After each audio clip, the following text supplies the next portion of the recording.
এখানে 1.5 প্রতিসরাঙ্কের কাছ দিয়ে একটি সমতলাবতল লেন্স তৈরি করা হলো, যার বক্রতা ব্যাসার্ধ 50 সেমি। তাহলে লেন্সটির ক্ষমতা কত?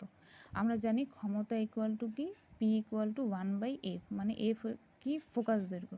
এখন এটা সমতলাবতল লেন্স, তাহলে এখানে বলতেই পারি প্রথমে যেটা বার করতে হবে কোন ফর্মুলা ইউজ করব, সেটা কি 1/f equal to mu minus 1 ব্র্যাকেটে 1/r1 মাইনাস 1/r2।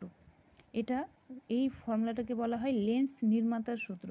তাহলে পি ইকুয়াল টু, আচ্ছা পিটা পরে করছি, 1/f equal to mu minus 1/r1। এখানে r1 যেহেতু এটা সমতলাবতল, মানে একটা সমতল আর একটা হচ্ছে অবতল।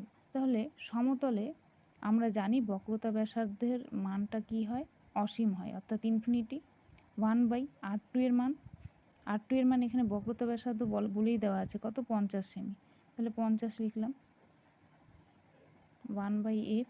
আচ্ছা এখানে মিউ এর মানটা বসিয়ে দিই, 1.5 মাইনাস 1/ইনফিনিটি মানে কত, 0 লেখার কোনো দরকার নেই, 1/50 করে দিচ্ছি ডিরেক্ট। আচ্ছা এটা বিয়োগ করলে কত হবে, 0.5 ইন্টু, আচ্ছা মাইনাসটাকে সামনে রাখি, 1/50 সেমি। সেমিটাকে আমি কনভার্ট করছি এতে, মিটারে।